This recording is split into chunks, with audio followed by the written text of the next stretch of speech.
All right, guys. Hello and welcome to this episode of the Results Loading podcast hosted by Prosperous AI. I'm your host, Michael Atkin, and today I'm very pleased to be joined by Ryan Cadby, founder CEO of SweetLink Studio. Ryan and I have met at Jason Calacanis' Founders Friday a few times and have been talking for a few months, and was an obvious candidate to have on the show here. So Ryan, thanks so much for joining us today and welcome. Dude, glad to be here. Thanks for having me. Yeah, man, absolutely. Glad you're here. So Ryan, obviously want to dive right in here. Can you talk a little bit about your background and your come up? You've had quite the extensive career already working in both corporate and startup environments. Can you speak a little bit to the meat and potatoes, if you will, here as to what led you to starting your own company and how we got to your current role now? Yeah, I'll try and pack it all in here. You might have to ask some qualifying questions if I miss anything. But yeah, I started after I graduated school. I graduated with a design degree and kind of realized I didn't really want to do that. I didn't quite enjoy design as much as I thought I did. So I learned how to build a website and kind of taught myself the bare bones of web development and applied to hundreds of jobs after school and eventually got hired at a really small agency. It was an agency after I joined. Before that, it was one dude who had been freelancing full time for a few years. So I was his first hire. And yeah, we had this little office up in Thornton, like way like north of Denver, and worked in that little office with him. And he taught me a bunch. I started out as kind of like a web admin, helped manage some of his other clients, like one-off requests, WordPress, basic stuff. And then, yeah, as we grew, I grew more technical and started building like custom themes, WordPress plugins, all sorts of stuff. And that was all self-taught. But yeah, during that time, I got to see how he chose to run his business, which was cool. I mean, we shared the space basically. I mean, we could hear each other's phone calls, we could hear each other typing on the keyboard. So yeah, I just thought to myself, I was like, man, I feel like I can do this. And after a year and a half, I was like, man, should I go for it? Should I just go and try and get my own clients and do basically the same thing, right? Do the same thing I was doing there because I was handling anything from like inbound. I was doing everything but sales. So it was everything client management. It was like, can you set this email template up for us? Can you add this page to our website? Can you build this new website? Can you design a new logo for us? So I was like, okay, maybe I can do it. And I took a step back and I was like, okay, let's pump the brakes. You've only been out of school for like a year and a half. Maybe this is a big risk that you don't want to take right now. So I went to a bigger company as a web app developer for they're local to Denver. They have a bunch of satellite offices, but their headquarters is in Denver. It's called Unbridled. They're an event management platform or event management company, and they have a bunch of sister companies. So I was hired to help maintain and develop their live event. It was their virtual event streaming platform. This was like right around COVID. Everything was going virtual, and they were bringing on a new staff member. So that was me. And after about 9 months there, I think LinkedIn might tell you I was there for a year. But it was closer to 9 or 10 months. And I was like, okay, I'm going to go try it. I'm going to go jump out on my own. So yeah, I jumped out on my own and I really didn't have a game plan. I was shooting from the hip here, didn't have any like leads lined up, no sales lined up, no clients lined up. So in my exit interview with them, they they asked if they could be a client of mine, which was great. Wasn't planning on that, but that definitely. Wow, right out the gate. I mean, you signed your first client before you even left the company. It's pretty good. Yeah, that was incredible. So, and a big client, right? Like they had this huge gap that I was leaving, and it was really easy for me to transition. It was really just a change in paperwork. It was like, okay, you're no longer a W-2, you're just a 1099. But before that, I'd done a little bit of work, which was like, okay, set up an LLC, get a business banking account, do all that kind of like admin stuff. Which is quite a bit simpler than most people think. I mean, I don't exactly know your audience here, but I think that can be like a big hurdle to anyone who wants to start doing something on their own. But there are a lot of banks out there now that are like zero fees, zero minimum balance, really easy to Yeah, set up. 0% interest for like 12 months, Yep. credit line, everything. Yep, totally. Yeah. And then, yeah, as far as registering with the state, like one Google search can pretty much tell you, one Google search and like $200 can pretty much get you figured out there. Um, so yeah, that's pretty much all it took. And then from there, I did a little bit of outreach on LinkedIn. I knew some other friends who were like full-time freelancers, and kind of just told them what I was doing and asked if I could help. I really asked if they had tips. I was like, I don't know what I'm doing. Like, do you have any tips you want to share? And that turned into a lot of leads pretty quickly, which was great. And then another trick I used to kind of get started was applying to jobs for my old role, which is like web developer, web designer. And then at the end of the interview process, just telling them you want to be a 1099, like a part-time 1099. So those are kind of some hacks to getting your first client as a freelancer or like a small agency. Um, yeah, I think that's kind of how it led up to that, to getting here. But growing up, I mean, my parents were entrepreneurs, so I kind of always had that idea in the back of my head. And um, it also felt silly. I just felt silly asking for time off. Every time I had to do that, I was like, man, I'm getting my stuff done. I feel like, why do I have to ask for this? So there are just some little things that I think over time, anyone who runs into that or starts out on their own, that might resonate with them. Yeah, absolutely. And I don't think you're the first one to mention that on this podcast, specifically pertaining to people leaving their corporate job or full-time role or what have you, and going off and doing their own thing. I'd actually say it's not unique amongst the entrepreneurs and founders that I have here on the show, whether it be a pain point that they were constantly seeing and realized that, hey, I could go and do the exact same thing I'm doing every day, but do it for myself, and I can keep all the money, right? And I can, work for myself, no more asking for time off. Why? It's 2024, and this is America, right? Why am I asking permission to go on vacation with my family, for example? It makes no sense. So yeah, definitely commonality here that I've seen amongst a lot of guests here on the podcast, and makes total sense. So essentially, once you left the second role after the agency, SweetLink was born, correct? Can you tell us a little bit about the genesis of SweetLink? What sparked the idea for it? Were there pain points that you saw in your previous role? Was it more of a, I can do this on my own, like I'm going to go out and take a shot, or what was that? What was that last kind of push that pushed you to, going off and executing a game plan by yourself? Yeah, man, I'm trying to reflect on that period of my life. I think a lot of it was just kind of the common pain points that you experience in a 9 to 5, which is like limited time off. You got to be in office, which at the time, yeah, I didn't want to be in office all the time. I think hybrid wasn't an option back then. But yeah, I don't know. I just thought I could do it. Maybe it was just my ego, man. I don't know. I thought I could do it on my own, and um, it made sense. Like it seemed pretty straightforward. Like okay, I'm a skilled service provider, and people need this service. The only thing missing here is like sales and lead gen. I was like, I'm pretty sure I can figure that out. And then, like you said, I can determine my own schedule. Um, I can keep all the profits. So yeah, I do think, I mean, entrepreneurship's always been something I've been interested in, just because I think there's limitations with a 9 to 5, and climbing the corporate ladder never really seemed interesting to me. Although I think I used to think differently about that, where I kind of um, thought people who are choosing to climb the ladder were short-sighted or uh, like slaves to the system or something like that.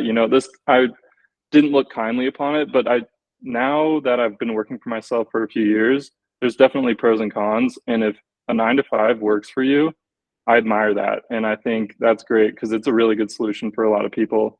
Um, but for me, it didn't make sense at the time. So I think that's kind of how it started. And yeah, I chose to become an LLC and kind of position myself as an agency because I want to take on bigger projects. Absolutely. And so now you're several years into SweetLink and managing and running that. Are you still, in terms of your go-to-market and your business development, are you still like applying for jobs that are in line with what SweetLink does and just taking on contract jobs? Or what does SweetLink look like today in terms of your traction and how things are going? Yeah, it's been going really well. I don't apply to jobs anymore. That was just It kind is of a a good hack in the strategy, though. beginning. Definitely a great hack out the gate. Definitely to get some momentum. I definitely respect that. Yeah, yeah, and it's a good way to meet other people in the industry too. Like even if it doesn't work out, you're going to meet other agencies because what you're really agreeing to is a white label partnership. Because, but I still work with some of those clients now, so they have me on retainer, and I have like a company email address for them, and act as though I'm a member of their business, right? But with the caveat that I get to make my own hours and there's contracts and it's a different agreement.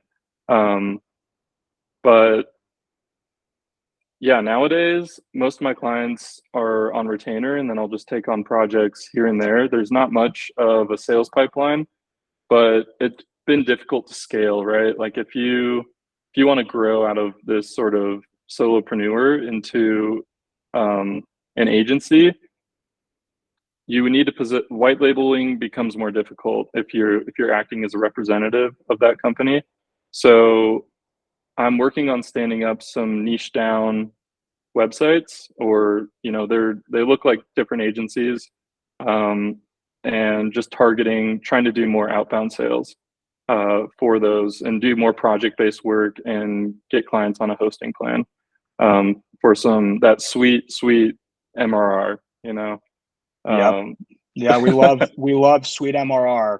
No question about it. So yeah, Ryan, with that being said, how are you balancing your role as like an engineer and a designer as well as an entrepreneur? I mean, especially when you're facing technical and business challenges simultaneously, like how are you balancing all that in your day to day? Yeah, it can be difficult. I mean, I'm a big fan of time blocking, and um, I've chosen to devote kind of like the first few hours of my day towards uh, whatever it is that's going to work me out of my current kind of trading my time for money. So for a long time, that was like spinning up bootstrap software products. So there have been a couple in the past. Student Money Match was the one I built in partnership with my friend Joe. Boosted Resume was another one that we built together. And we're currently kind of brainstorming an idea for the construction space. But yeah, it can be tough. Like that, all of that it's been sidelined recently with this new ambition of kind of working myself out of the business and this freelancer experience and turning into more of an agency. So yeah, it can be really difficult. I can't lie. There's definitely long days, and the way I see it is it's kind of like a spin on work-life balance, which is like work now and balance it out later. Sure. Which Yeah, may, yeah. I Absolutely. think Do it that's while you're what it young. is. Well, Yeah. can you tell me a little bit more about your plan for a eventual conversion into an agency? You said obviously now more so of a freelancer, if you will. What are your plans in terms of scaling SweetLink and how you're planning on converting to more of an agency and that scale that comes with that? Yeah, there are a lot of good resources now for designers and developers. I think the freelancer space is really hot, and the outsource like overseas fulfillment has gotten really good. So I've formed a couple partnerships with some overseas agencies who have blown me away. I know a lot of people have some pretty rough stories, and I mean I've experienced it firsthand of overseas development not really stacking up. But yeah, I really plan on using kind of the global economy and just soliciting help from contractors who can provide excellent service in a timely manner. And I'm trying to think what else I was working on. Oh, paid ads. Paid ads is one thing I won't outsource overseas. I have a couple people in the States that I've worked with who, I mean, I'll get a smaller margin on, but paid ads is usually a higher ticket item. So um, that should be a pretty good avenue too. But yeah, the plan is to just have, it'll be website design and development and then paid ads, kind of the service offerings. And then hopefully I can step out of fulfillment and just mainly be kind of the salesperson and administrator. Absolutely, man. And with that being said, like we like kind of talking about the build here on the results loading podcast and the good days and the bad days. You mentioned having some long days, of course. A lot of us can relate to that for sure. But is there a moment that you can talk about when absolutely nothing was going your way? You felt like giving up and how you ultimately pushed through that feeling? I mean, obviously you're still sitting here talking to me. SweetLink is alive and well. What about some of those darker days that you had to push through? What were those? What were those like? And can you describe a specific example of when things were really, really going poorly? Yeah, I can think of one. One comes to mind. It was kind of my first big failure, so I think that's why it stings the most, and it's one of the most memorable. But it was a project that it was a bit of a reach for me, right? So what they were asking for was a little more advanced than I'd done before, which I typically like to take on, right? Like that's a great opportunity to learn. But I didn't have Absolutely. the bandwidth to fulfill that. So I was going to outsource it. And the team I chose to outsource it to could not get it done. I think it was a combination of things. I think one, it was complex. And then two, I was completely inexperienced at handing projects off. So between that, after about a month of working on the site and accepting a down payment on it, I had to go back to the client and let them know like this, I can't fulfill this, and I had to refund all the money. And I did it over the phone or video call, but I remember it stung a lot, and I was like, man, this sucks. And it hurt worse because it was a referral from a friend. And so it not only looked bad on me, but it looked bad on my friend who had referred them to me. So yeah, at that point, I mean, I remember calling my parents after that happened and I just felt so terrible. But I did my best to make it right and refunded them the money. And I mean, that's all you really can do. And then give them a recommendation on people who might be able to help them. Yeah, But yeah, that's really, and I'm not laughing at you. I'm just laughing at how it's really a fantastic example of what you go through, especially in the early days of trying to run your own company. There you are thinking, hey, like I've bitten off a little bit more than I can chew. No problem. Like I'll get some help outsourcing the project. My buddy referred me to this customer. Like I want to make sure everything looks good, and then it blows up in your face, right? It's I don't want to say it's a tale as old as time, but it's a story we've heard and its similarities, since the beginning of entrepreneurship, if you will.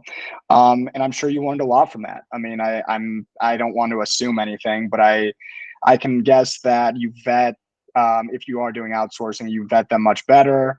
You get a better scope of work before you decide if you're able to take on clients. I'm sure that even though it was a rough day or week for you, that you came away with a lot, regardless of the outcome, I would imagine. yeah, definitely came away with a lot. I learned a lot about estimating projects, estimating timelines. Like now, a lot of times, if I'm outsourcing something, I build into the timeline enough time for me to do it myself if they can't fulfill it, right? But yeah, I mean, those projects are kind of risks you have to take early on, because if you don't, you're not going to either learn these tough lessons or prove to yourself that you're capable. So yeah, I mean, there are plenty of times where I'd taken it on and I didn't think I could do it, and it was like hours before the deadline. You're up, you pulling all nighter, you're like cranking it out. It feels like finals week again or something, and yeah, you're working on something. But that's how you grow, and definitely at the beginning. I mean, you're gonna take those risks and really push it.